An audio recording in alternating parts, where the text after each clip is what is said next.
มีแม่นรถไฟฟ้าขับส่งนักท่องเที่ยวเขาไปเที่ยวหอพิพิธภัณฑ์ภายในสถานที่บรรจอดรถขี่รถไฟตัวมีสัมภาษณ์วะไปรับสอบวัดอาเซียนเกิดมีโอกาสได้ออกมาทัศนศึกษาหรือว่าเบิ่งหอพิพิธภัณฑ์แห่งใหม่ของประเทศลาวหรือว่า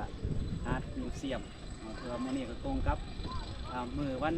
ศิลป์ใหญ่เป็นวันวิสาขบูชาถือว่าเฮาก็มีโอกาสได้มาสัมผัสมาเบิ่งบรรยากาศตอนนี้เฮาแม่นกำลังอยู่ระหว่างทางเข้าไปอาร์ตพิพิธภัณฑ์มิวเซียมที่แนมเห็นอยู่ทางเบื้องหลังของอาตมานี่เนาะเฮาจะพาทุกคนเข้าไปเบิ่งน้องกันเด้อเฮาจะใช้เวลาก็คือหลายพอสมควรการพัฒนาเข้าไปนี่จะบ่ได้ขี่รถ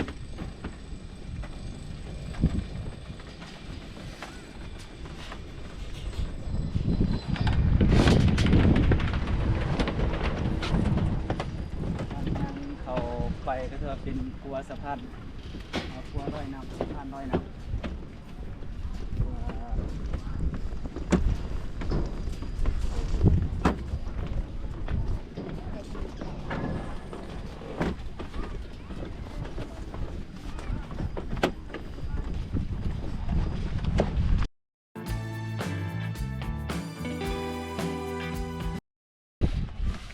เขามาเขาก็สิได้จอบผู้ละอันแต่ว่ามาในโชคดีโน้มีแหลดไปผู้ใดที่ว่ายังบ่ท่านไหนเขามาเนาะสำหรับปีเขามาสำหรับผสมเขากับคนหนึ่งประมาณ50,000 กีบสำหรับของคณะบาทคนละแสนที่ว่าอยากมากับที่ว่าสามารถ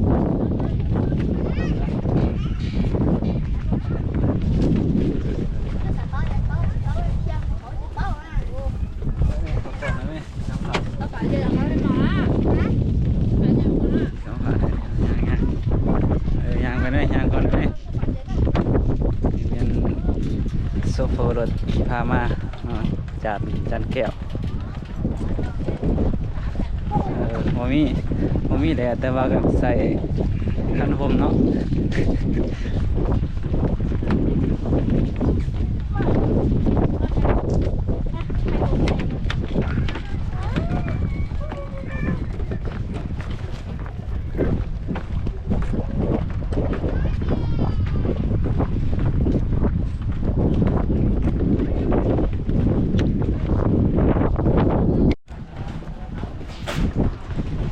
มือก็ถือกับมือวันเสาร์วันอาทิตย์เอาต้นญาโยมกับมาเที่ยวมาส้มพรค่ายก็ถือว่าหลายพอสมควรตอนนี้กันเวลา11 โมงสังเกตเบิ่งว่าเฮากำลังย่างเข้าไปพรค่ายไปเพราะว่าบรรยากาศกับเปลี่ยนใจมีลมพัดมาแล้วก็บวกกับกระแสน้ำ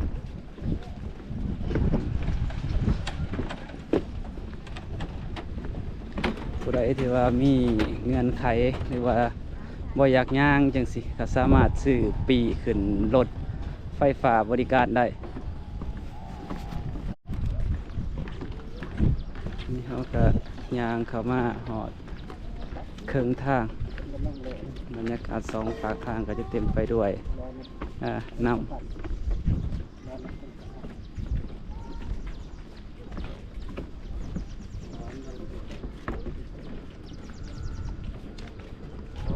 แนมมาแต่ไกลก็จะเห็นรูปทรงหอมิวเซียมแบบเอกลักษณ์แบบทรงแบบลาวถือว่าบรรยากาศข้าเจ้ากำลังแบบซ่อมแซมบูรณะไปนำแต่ก็อาจจะมีบางจุดที่ข้าเจ้ากำลังดำเนินการก่อสร้างอันนี้บางจุดที่เปิดให้ส้ม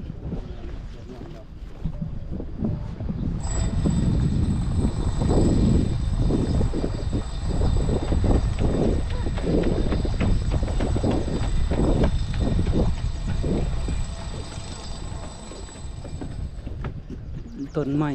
ก็จะเป็นประเภทต้นไม้ที่หาก็เอามาปลูกใหม่เนาะที่เห็นมีต้นปาล์มต้นหางโยกหรือว่าต้นอินทรีฝั่งข้างนี้ก็จะเป็นน้ำเป็นคล้ายๆคือน้ำเบรกคือว่าบึงเป็นครัวกับเห็ดแบบใส่กระตุกแบบครัวลอยน้ำเอา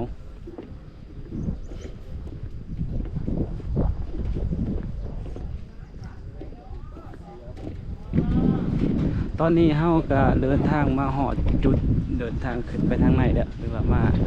หอดหนาที่เฮาจะเข้าไปชมทางด้านในทีนี้ว่าตอนนี้ก็มาอ่านกฎระเบียบที่เฮาจะเข้าไปก็มาอ่านกฎระเบียบในการเข้าไปส้มวันระวังกฎระเบียบเบื้องต้นดูแลลูกยามต้นนะครับตอนนี้เรากำลังย่างขึ้นไปโอเคเบิ่งลวดลายเฮ็ดก็คือว่าเป็นยังรักษาความเป็นเอกลักษณ์แบบลวดลายลาวมาทางหน้าก็มีกองเพลเป็นสัญลักษณ์แบบกองอันนี้เขาจะตั้งไว้โซ่ซื้อโมเมนต์ปีเนาะตั้งให้โซ่ตั้งให้แขกมาเที่ยวไม่ว่าจะเป็นคนลาวคนต่างประเทศมาเบิ่งได้ทางโซนเรื่องเป็นโซนอาหารเป็นอาหารเรียกว่าอาหารวางกระผมกาแฟขนมของหวานน้ำปานะเรียกว่าน้ำกาแฟน้ำหวานทางดังที่อยู่บ่อนยางมากนี่ก็เป็นอาหารกาแฟเพราะว่าตอนนี้ก็12 โมงอากาศจะเริ่มเรียกว่าร้อนลายพอสมควร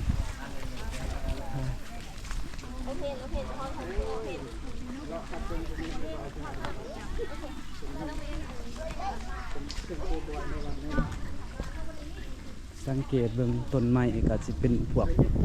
ต่อที่เขาแบบไปขุดเอามาตัดเอามาแล้วก็มาปลูกใส่จะเป็นต้นไม้ใหญ่แต่ว่าต้องอีกหลายปีกว่าสิกลับมาใหญ่สูงปกติ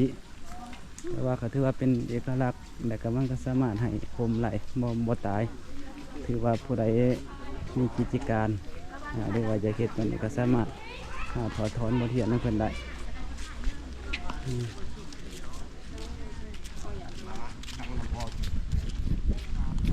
แบบละทางเบื้องทางเขาก็จะมีกองทางหน้าบอนขึ้นไปก็สิแม่นหลังคังอันนี้เป็นหลังคังไงหลังคังไงสีดำทางยางขึ้นก็สีสะดวกก็ทางขึ้นของคนพิการแล้วก็ของคนเฒ่าเงินของทั่วไป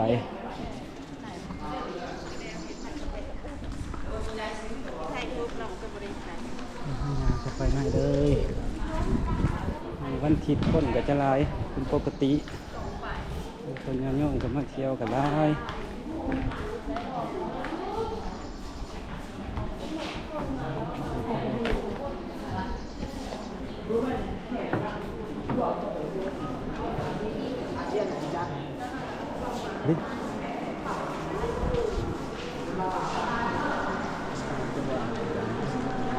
ข้างในอาจจะเป็นวิวมีของใหญ่เป็นจัดเป็นโซนสังเกตเบิ่งทางผนังเป็นแบบศิลปะลายประยุกต์ผสมผสานออกสีดำผสมทอดผสมสีขับแต่ครบหมดเนาะมีเสาทีนี้ก็จะเป็นโซนฝากเครื่องที่ว่าเขามาเนี่ยก็จะมีตู้เป็นบล็อกเป็น2แล้วนั้นประวัติของตัวสร้างแล้วก็จะมีทั้งลวดลายการแกะสลักจากไม้แล้วก็จากหินจะเป็นโซนไปอันนี้คือโซนที่เขามาทั้งลานนาสำหรับทางพอไม่ออกมาเที่ยวกับลายสังเกตเบิ่ง ตัวนี้ก็สิเป็นเกี่ยวกับเอิ้นว่าประตูซิมที่เขาแกะสลักเป็นลายคันชื่อบ่ผิดก็สิแม่นลายนั่งจินนารีจินนารอนหรือว่าลายของเทวราคนเสาจะเฮ็ดใหญ่โลงอลังการเป็นลายเป็นสร้างที่ว่าแกะสลักลวดลายดูว่าน่าจะเป็นไม้ตัวนี้ก็จะเป็นข้างขายก็จะเป็นสาด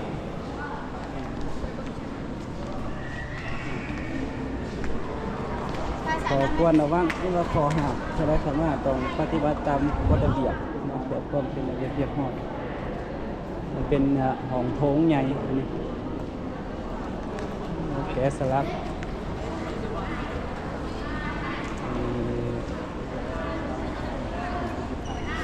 คนอิ่ม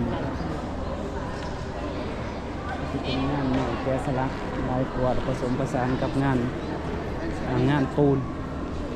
คือว่าเอกลักษณ์ของเพิ่นจะนิ่มลวดได้มันกระดุมจนหอดเทิงเลยเป็นลวดลาย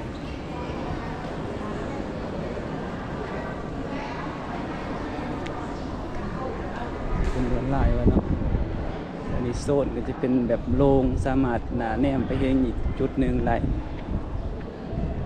การแกะสลักไม้บ่เฉพาะแต่เป็นเกี่ยวกับวัฒนธรรมของลาวเฮาเท่านั้นก็ยังนำเอาโซนต่างประเทศหรือว่าโซนจากยุโรปหรือว่าทุกทั่วโลกมาไว้อยู่วันเดียวมีหลาย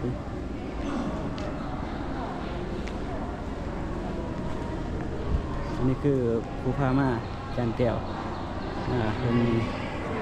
สายพาม่าเนาะจะเป็นห้องโถงไว้สำหรับส้มลายส่วนลายที่เราเห็นนี่ก็เป็นแบบลายที่ปรากฏอยู่ในพัทธสิมาหรือว่าอยู่ในสิมนี่ทางนั้นพระพุทธเจ้าที่แกะจากสลักอันนั้นจะเป็นไม้ดูไม้แรงเบื้องหลัง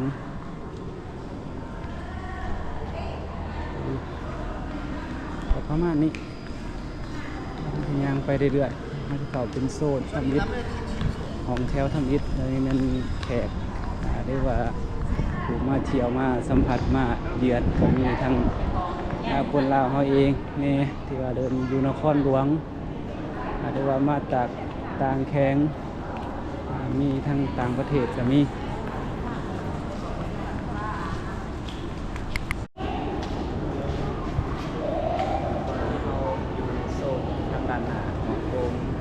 ที่หนึ่งเป็นสัตว์ที่หนึ่งที่เราจะรู้ไปสัตว์ที่เราสิบายังอยู่ในสำหรับชาที่ดำ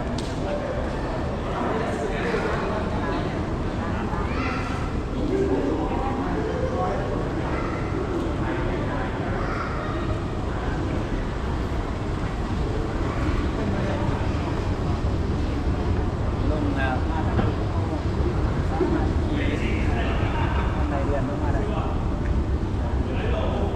สะดวกสบาย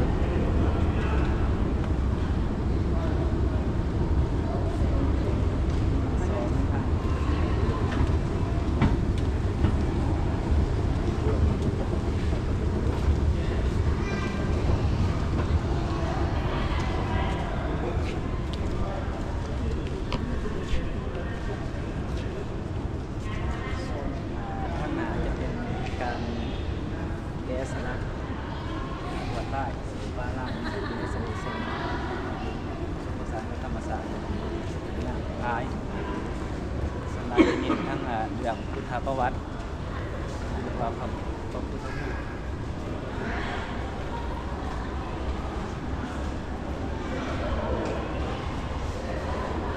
จะเป็นโซนแกะสลักโซนใหม่เนี่ยอาจจะเป็นมีหลายชนิดเป็นไม้แรงไม้ดูไม้ แค่มันจะเป็นแบบเสียนพระหรือว่าพระขาวลักหลายอย่าง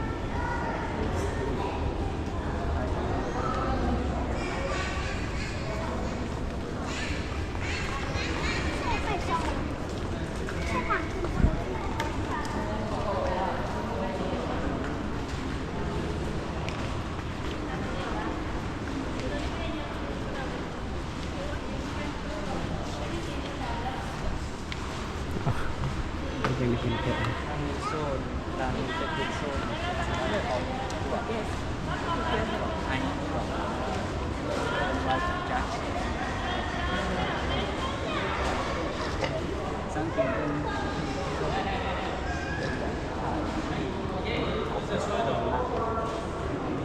พระพุทธรูปเจ้าเขาฟังสมาธิข้างนั้นก็จะเป็นลวดลายออกสไตล์คล้ายๆที่วัดบุแบบลายของ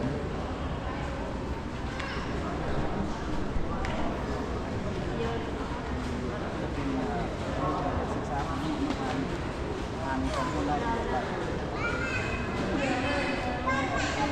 เราจะเอิญว่านั่งธรณีนั่งแบบว่าโบโยนว่าโบดูดผมนะดูเป็นหอมโอเคได้แล้วนั่งคารานี่นะประมาณนี้เดี๋ยวจะได้มาทางทวีปเป็นวะโอเคงามโอเคถือว่าผู้สวยได้ตาเกาะสวยจับก็เห็นความแตกต่างหลายเป็นศิลปะของเราคนงามหลายเนาะเป็นแล้วก็มาครั้งแรกแก๊สสลักนี่ไม่นี่อาจจะมีหลายประเภทเนาะน่าจะแมนหลายประเภทแล้วก็ใหม่แบบที่เศษเรือเนี่ยมาเป็นตกแต่งแบบเราโอเคคือว่าหลายเนาะเป็นไฮเป็นแบบพวกตั้งโซ่หลายกว่า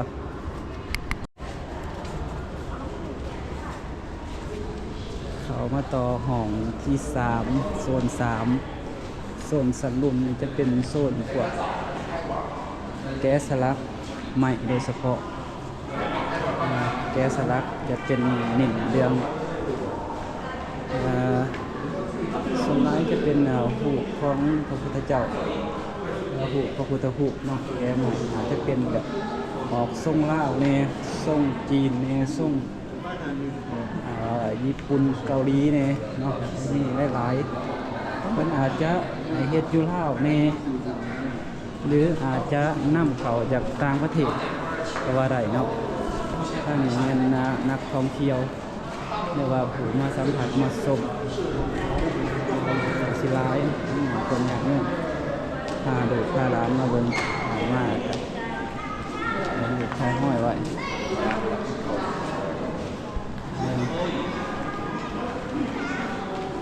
ประมาณนี้เนาะ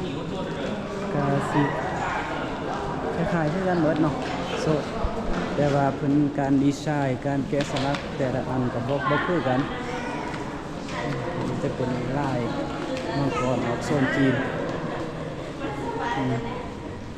คือประมาณนี้เนาะแต่ละหลังจากเข้าห้องจากห้องที่2แล้วเขาจะเข้าโซนที่3ทางต่อไปก็จะเป็นแบบแกะสลักไม้โค้งสอดคล้ายๆคือวงเลือดเนาะประมาณนี้ก็สิคือกันคือทางสังขาร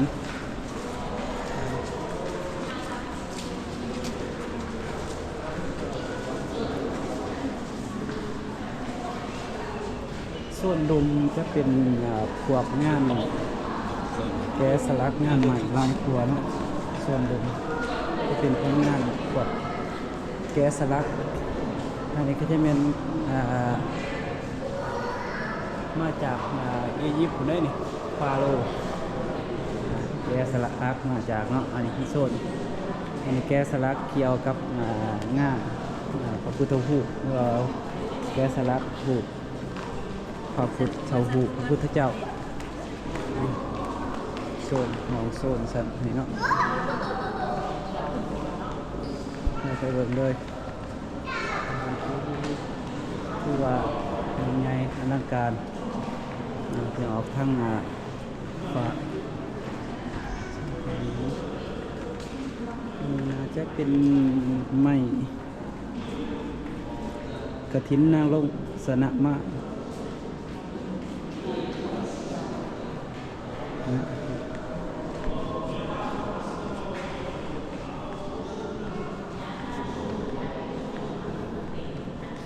จะมีลายดีไซน์ลายแบบลายสไตล์เนาะโดยที่ว่าให้มันเข้ากับผูกทรงใหม่ที่เอามาแกะสลักที่ว่าผู้ที่ว่าแกะสลักนี่โอ้จินตนาการไอเดียนี่สุดยอดเลยในการผูกทรงให้มันออกมาจังไรแบบไรเนาะ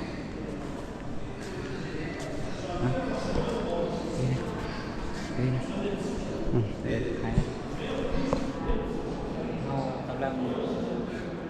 สูตรที่สองเกี่ยวกับงานแกะสลักผูกแกะสลักใหม่เกี่ยวกับพระเจ้าหรือเอาบุญพระเจ้านะครับสูตรว่าน้ำเขาจาก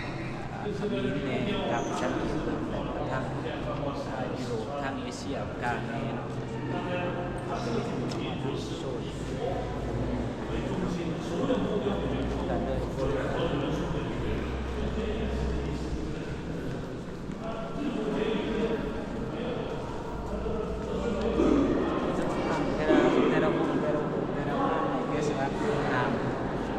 จับหามป้ายเป็นว่ารุดทัส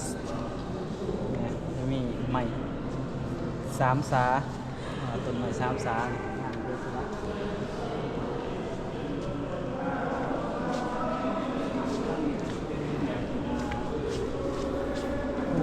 ลายยางที่เป็นสีหนาตัวนี้ตอนนี้เนาะไปมาสิพาไปเบิ่งน้ำกันเรื่อยเขาไปซุกไปบน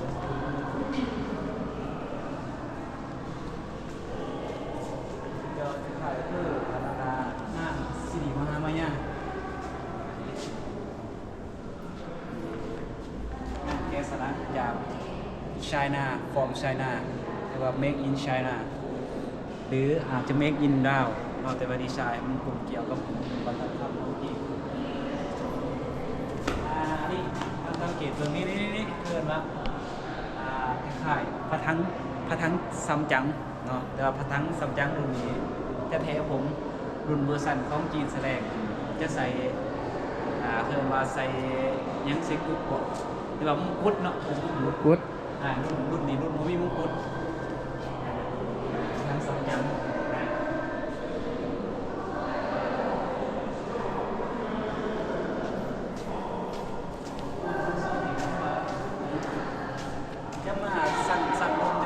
2 โซนให้เข้าไหนไปเบิ่งไปสัมผัสไปศึกษา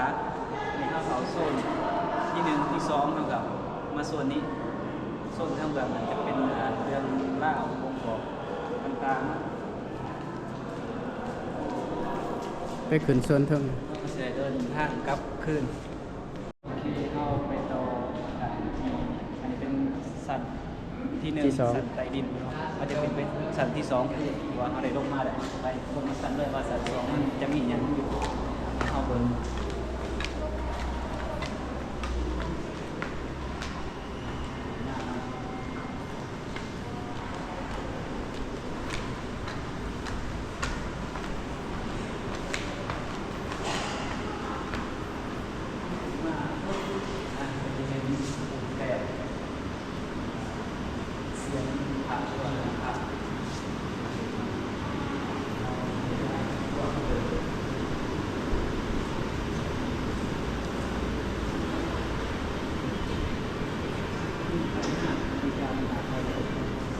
ทางข้อมูลนั้นเป็นไร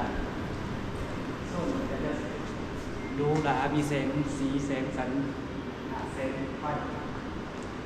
จะเป็นดินเชื่อมปลูกข้าวหรือว่าแถบแสงไฟสปอร์ตไลท์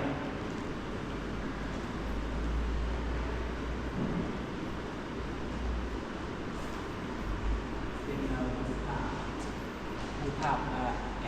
LED เนาะเพื่อนเนาะ ฮะ รูปภาพเนี่ย LED 3D ซับเป็น 3D รูปภาพแต่ว่าใส่ไฟ LED แล้วมันเป็นสัตว์เนาะผมว่าแสงไฟเป็นโซนหน้าสาหน้าอย่างมีฉากออกมาข้างในนี่ก็นี่ช้ำ ก็ไปไหนก็บ่ให้ทายแล้วบัด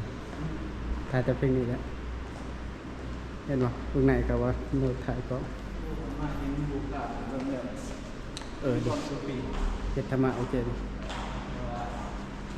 หน่อยซื้อคอนค่าย นี่จานแป๊บเดียว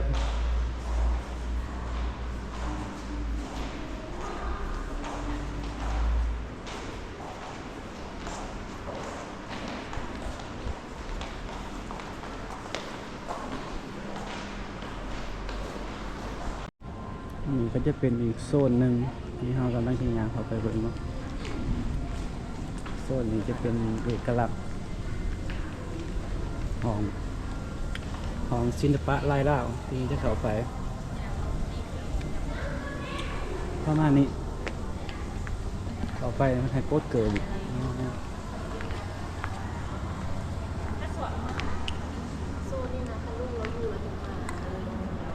เป็นหินเรืองศิลปะ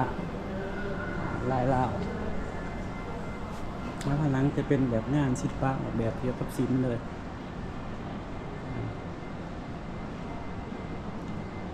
ภาพมีทั้งงานใหม่แล้วก็งานแต้มลายติดผาผนัง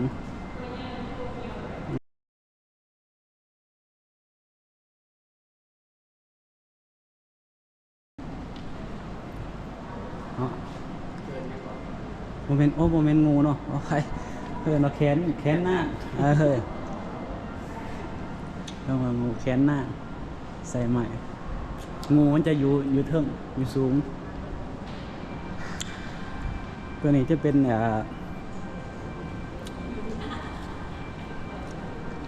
โมเมนต์แกะสลักมันเขาจะเอิ้นแบบว่าลงค่ำสีค่ำแตกสีค่ำ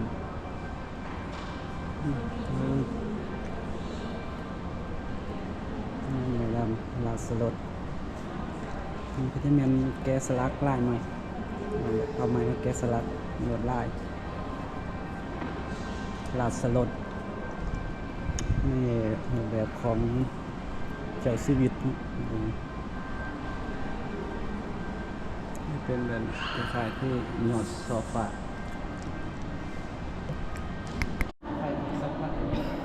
ไม่ทราบว่าละจะเป็นพวกลายดาวเป็นพญานาคโซ่พญานาค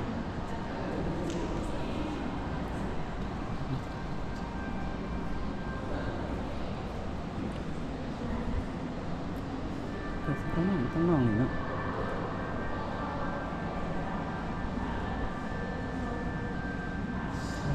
สวัส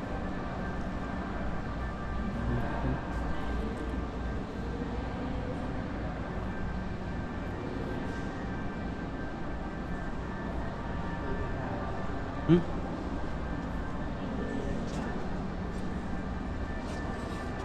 อ๋อธรรมะ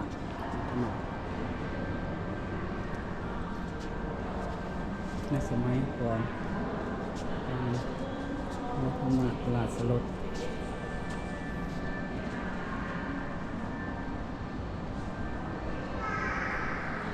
อาศิประมาณนี้โซ่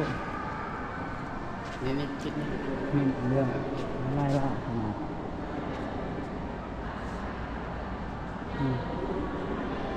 แต่ว่าตอนนี้เราก็อยู่โซนพระพุทธรูปจะเป็นพระพุทธรูปทองสำริดแล้วก็พระพุทธรูปแกะสลักหัวหินเป็นเซียนเป็นรูปพระที่สมบูรณ์แบบและก็สมบูรณ์แบบพระปางปณิพานพระวันข้าง เพิ่นจะจัดเป็นโซนหมวดห้องเรียกว่าจัดเป็นโซนหมวดหมู่ภายของมันมันจะเป็นแบบทองสำริดหลายกว่าแล้วก็หินแกะสลัก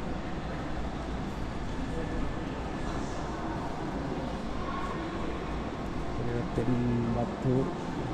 โบราณเก่าแก่ที่เราได้เบิ่งข้างในก็เป็นวัตถุโบราณเครื่องใส่ของคนในสมัยก่อนครับคือถูกก็คือว่ามีได้ตกอยู่ในสมัยด่านสามีความสวยสดงดงามพระธาตุปทุมพระธาตุนกมูก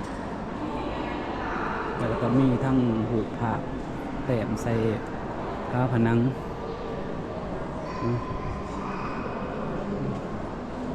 มันจะเป็นโซดแบบมันจัดแบบคือ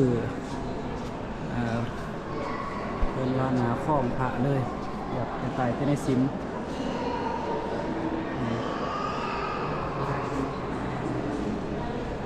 ทายเนี่ยทายเนี่ยดีกว่าแล้ววันนี้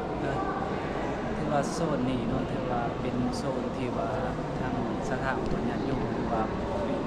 เขามาเที่ยวสุขหอพิพิธภัณฑ์จะเป็นหอโซนมากล่าวไปสักการะบูชาเสริมวัตถุในนี้มีจำนวนหลากหลายฉะนั้นจะมาขอพรสิ่งศักดิ์สิทธิ์ความที่เรา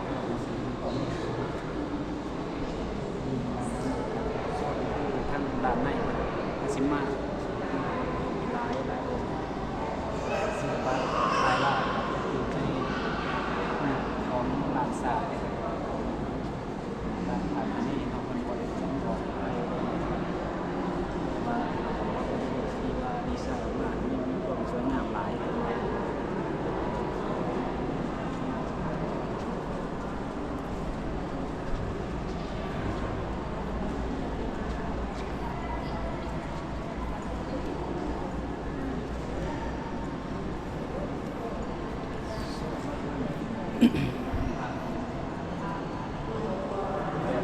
แต่ว่าเบิ่งมีความเก่าแก่แต่ว่าตามอายุแท้ๆว่าจะจักปีบ่ได้เขียนได้ละเอียดไว้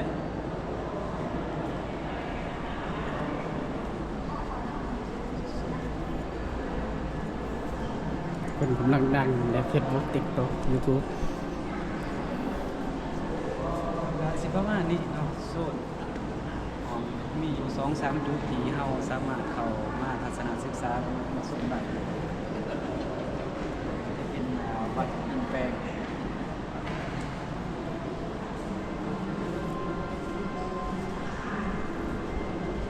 โอเค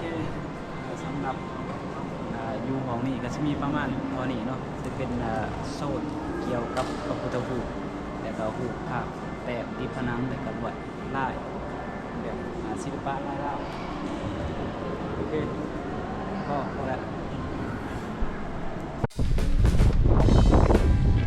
ตอนนี้เราก็ถือว่าออกมาเดี๋ยวนอกจากการทัศนศึกษาเบิ่งอาร์ตมิวเซียมข้างในนี่ก็ถือว่าบรรยากาศกับตั้งโต๊ะมาพี่หน่อยเอาพนักงานอันนี้ตั้งนี่กำลังม้วน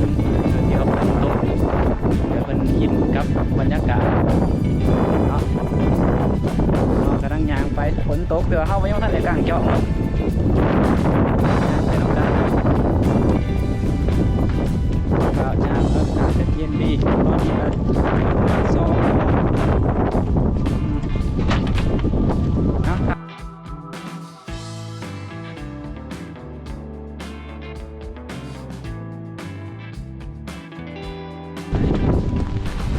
เดี๋ยวนี้กำลัง